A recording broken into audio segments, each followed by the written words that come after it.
Chers internautes, chers amis stéphaniens, où que vous soyez, salut!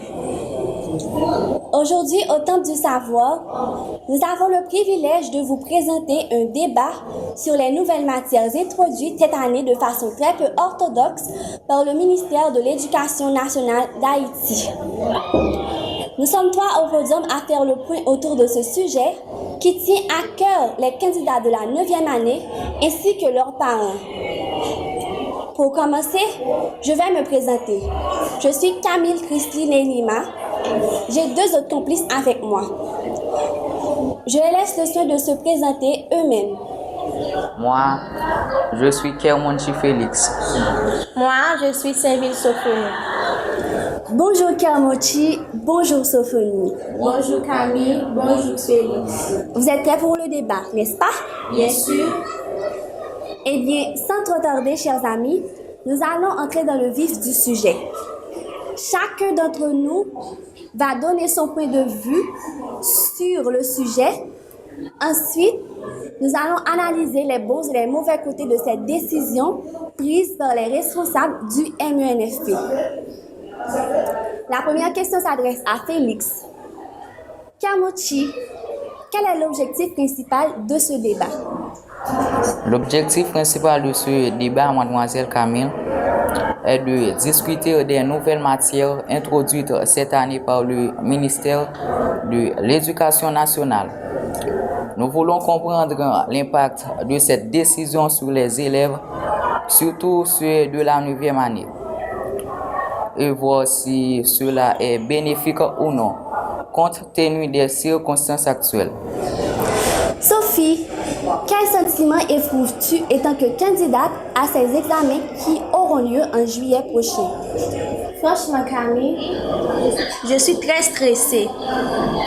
Introduire de nouvelles matières si tard dans notre cursus, alors que nous devons déjà nous préparer pour les examens de fin d'année, c'est vraiment perturbant. Cela ajoute beaucoup de pression sur nous, les élèves, qui devons nous adapter rapidement. En effet, le ministère a mis la charrette avant les bœufs. Introduire ces nouvelles matières à un moment où la situation sociopolitique et sécuritaire est aggravée, c'est vraiment inapproprié. Kermonchi, penses-tu que les institutions scolaires seront en mesure d'aider les enfants à bien assimiler ces nouvelles matières? C'est peu probable, Camille. La situation économique est difficile, ce qui empêche de nombreuses écoles d'embaucher de nouveaux professeurs qualifiés pour enseigner ces nouvelles matières. De plus, les infrastructures nécessaires pour ces cours ne sont pas toujours disponibles, ce qui complique encore plus la tâche des établissements scolaires. Sophie, je t'adresse la même question. La situation est encore plus compliquée avec la fuite des cerveaux causée par le fameux programme Biden. De nombreux enseignants qualifiés quittent le pays, ce qui rend difficile pour les écoles de trouver des professeurs compétents pour enseigner ces nouvelles matières. Si un pays ne vaut que par l'éducation de son peuple, il est évident que ce programme a et aura un effet destructeur sur le secteur éducatif haïtien. Par conséquent, les écoles auront des difficultés pour appliquer ce programme aux élèves de la 9e année.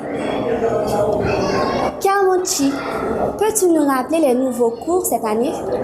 Bien sûr, Camille. Les nouvelles matières sont l'étape, l'éducation à la technologie et aux activités productives. L'EPS, éducation physique et sportive. L'EEA, éducation esthétique et artistique. Puis pour finir, éducation à la citoyenneté. Puisque ces débats visent à analyser les avantages et les inconvénients de ces nouveaux cours, alors, d'après toi, Kermonchi, quels sont les avantages de ces nouvelles matières? Eh bien, Camille, il y a quelques avantages à considérer. Par exemple, l'étape couvre des champs thématiques essentiels pour les jeunes haïtiens. Les domaines de la production végétale et animale, le recyclage, la technologie numérique sont tous inclus. Cela permet aux élèves d'acquérir des compétences pratiques et techniques, ce qui est très important pour le développement de notre société. Tu dois t'arrêter là. Laisse Sophonie le soin d'intervenir. Pour les PS, l'enfant va apprendre à gérer sa vie physique et sociale.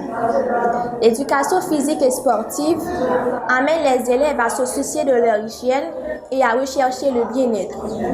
Formaliser les PS peut aider la communauté éducative à préparer de bons sportifs, comme cela a été le cas dans le passé. On peut citer Silvio Cator, un athlète haïtien spécialiste du saut en longueur, médaillé d'argent lors des Jeux olympiques d'été en 1928 à Amsterdam. De notre génération, il y a Melchida Dumornay qui brille de mille feux avec l'équipe féminine de l'Olympique lyonnais et surtout avec la sélection féminine haïtienne. Par conséquent, avec les PS, on pourrait avoir d'autres sportifs haïtiens qui représenteraient dignement notre pays sur la scène internationale. Très beau commentaire, Sophonie. Quant à l'éducation à la citoyenneté, elle est cruciale pour former des gens responsables et conscients de leurs droits et devoirs. Cela permet aussi de former une génération beaucoup plus informée et engagée. Et cette génération qui sera prête à participer activement à une création d'une société beaucoup plus juste et équitable. Comme tu le sais, Camille, la famille avec l'école est l'instance principale de socialisation et d'assurer l'égalité des chances. L'introduction de l'éducation à la citoyenneté peut contribuer à favoriser l'émergence de nouveaux citoyens conscients de leurs droits et devoirs. Très bien, Kiamochi. Et moi, qu'est-ce que j'ai à dire à propos de l'EEA? Il y a beaucoup de choses à dire, mais le temps qui nous est donné est presque écoulé. L'EEA est ma matière préférée parmi les nouvelles matières qui sont introduites cette année.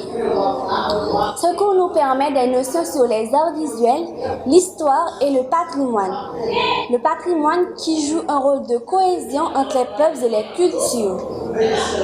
Ce cours nous permet aussi d'apprendre beaucoup de choses sur le patrimoine culturel et naturel d'Haïti. Et sans oublier les rythmes musicaux. Avant de conclure ce débat, je voudrais dénoncer un acte révoltant qui touche notre patrimoine. 2 pièces de canon, imaginez-vous, 2 pièces patrimoniales, c'est-à-dire 2 objets d'art qui appartiennent non seulement au patrimoine culturel haïtien, mais aussi au patrimoine universel de l'humanité, ont été volés. Aujourd'hui, nos projecteurs sont fixés sur l'ISPAN, l'Institut de sauvegarde du patrimoine national, qui est là pour protéger ces monuments. J'ai entendu le directeur de cette institution parler d'enquête. Et vous savez, en Haïti, chers amis, il y a cette fameuse phrase « l'enquête se poursuit ». Suivez mon regard. Kiamochi, quelles sont tes dernières pensées sur le sujet?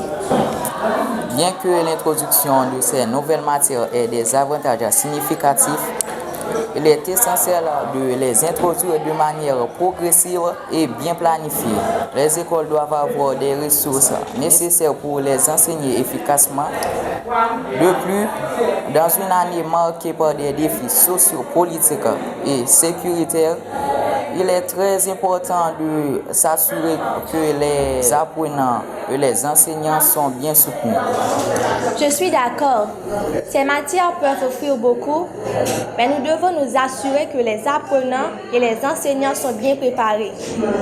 Il est essentiel de soutenir nos écoles pour qu'elles puissent offrir une éducation de qualité malgré les défis actuels. Par ailleurs, la fuite des cerveaux due au programme Biden complique la situation, car de nombreux enseignants qualifiés quittent le pays, ce qui rend difficile l'application de ces nouveaux programmes. Merci Kiamochi et Sophonie pour vos interventions éclairées. Je tiens à féliciter les responsables du collège Jacques-Stéphane Alexis qui, en dépit de toute difficulté, ont permis aux élèves de bien assimiler ces nouvelles matières avec l'aide de professeurs très qualifiés. Nous sommes fiers d'être des élèves de cette prestigieuse institution scolaire. Je tiens aussi à encourager mes camarades de la 9e année ainsi que tous les élèves de 9e année du pays qui auront à participer à ces épreuves qui auront lieu en juillet prochain. Pour finir, nous adressons nos salutations à nos valeureux professeurs et à tous nos amis toujours branchés sur nos plateformes numériques YouTube, Facebook et TikTok. Ciao, à la prochaine!